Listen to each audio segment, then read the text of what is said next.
Yo, what's up guys, your boy Nitrostorm here, welcome back to Black Clover M. So as you can see in front of you, this is Arch Barox. This is the world boss for current limited time event that we have currently. Unfortunately, I only thought about making the video after I've done my tries. Just on a side note, as you can see, there are people starting to do some seller stuff here. I would advise not doing it. That's all I'm going to say. Now, as you can see, I'm currently rank 53, which is, I guess, pretty good, right? I'm in EU, by the way. And I think after this video, I'm going to drop down heavily, right? But in any case, this video is mainly just talking about how to, at least get triple S on Arch Barox. So first thing you need to do is you press on this thing here on the top right, this brown thing, right? I want to press it again. Under remaining attempts, this button here. This will show you the special effects that you get during the fight when you're fighting Wave 1 and Wave 2. So both Wave 1 and Wave 2, by the way, are both red.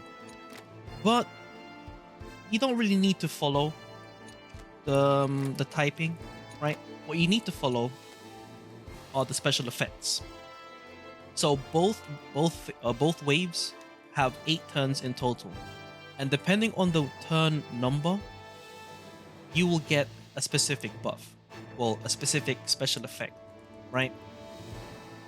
And this is what you need to keep in mind when you're handling these waves, because these two, they behave basically the same.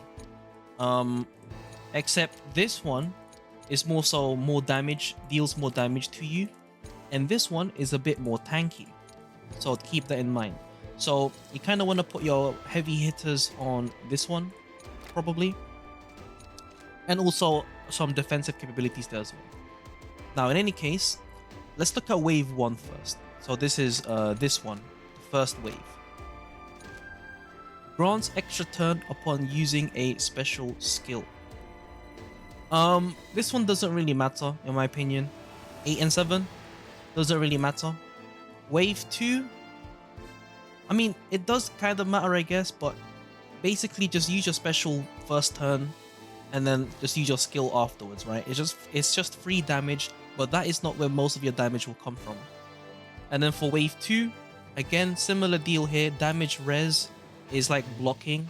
If you manage to block, that is resisting damage, and then it'll inflict the concentrated attack debuff for 1 turn. And this is where you will get basically this debuff. When you attack the enemy, is guaranteed crit. Now, between 6 and 5, for wave 1, 6 and 5 is the most important. The most important one. Well, the next two for wave 1 is the most important. It says here, upon attacking, inflicts continuous deadly poison damage for 2 turns. What you want to do here is to make sure on at least on between these both turn 6 and turn 5, make sure you're always attacking. Do not use any non-damaging abilities. Make sure you stack as much of this as much as you can. And then for wave 2, it's just if you use basic, you deal 200% more damage. It helps for free damage, right?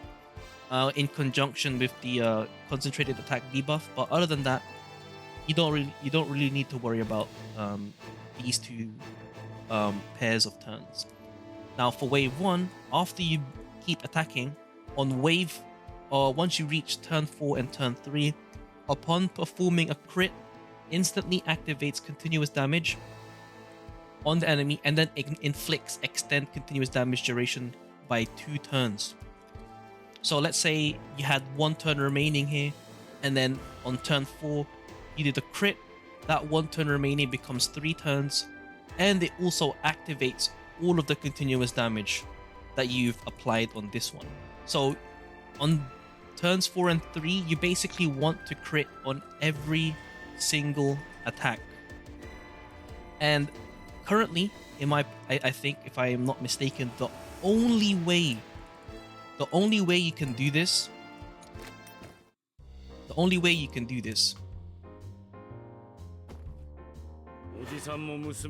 is with Lotus. Lotus is your MVP for Wave 1. But there's a catch. The MVP is actually not Lotus, but his skill card. Right here. His skill card gives an extra concentrated attack debuff on the enemy for 1 turn. This is your lifesaver. At least if you want to get a big score. And what concentrated attack does is this. Takes damage as if it's a crit attack. That is massive. This is massive. Now, if you take that into account, right, a guaranteed crit debuff on the enemy, and then you look at this, that is free damage. That's this wave 1 is where I got most of my damage from, by the way. Most of my damage. And then on the last 2 turns, you can ult spam, right? You can ult spam here if you want. This is just to try and get more hits in. If I remember correctly, I got like 8 mil damage on wave 1. And then for wave 2, there's also a similar gimmick like this, but it's easier to handle. So in this one, it says upon attacking, inflicts a 10% increased damage taken debuff for 5 turns, unlimited stacking. So in this one, just be sure you're attacking constantly with your characters. I think Red Asta Season 1, I feel like he's kind of bugged during these turns. Mainly because I don't see the debuff applying when he attacks, right? But when it comes to Noel counters and anyone else doing their basic attack, it does count. Now, you want to stack as much as possible here. And then you can also use debuffers. The reason for using debuffers is because of the last 2 turns. Upon attacking, for every debuff the enemy has, you deal 3% of the target's max HP as extra damage. So you kind of want to hit as much as you can between these last 2 turns, between 4 and 3, and then you keep attacking. You basically just go full offense on the last 4 turns on wave 2 to try and get the debuff effect into account. And then since you're already using Lotus on the first wave, the MVP for the second wave is actually someone that I can't use currently because I don't have them raised. It's Charlotte. Charlotte is definitely your MVP here because she will give you 4 extra debuffs, potentially. No, 3 extra debuffs, right? 3 extra debuffs, that is what? Free 9% HP damage already. So that will definitely help out a lot. And also she's a fast character. So she'll be able to rotate more often as well against the boss, getting more hits in, getting more damage in. So if I did have Charlotte raised, then with this, I'd probably deal more than 10 million damage. And then that's pretty much about it for this video. Unfortunately, I can't really do a gameplay, but theory-wise, I've already said everything that needs to be said, right?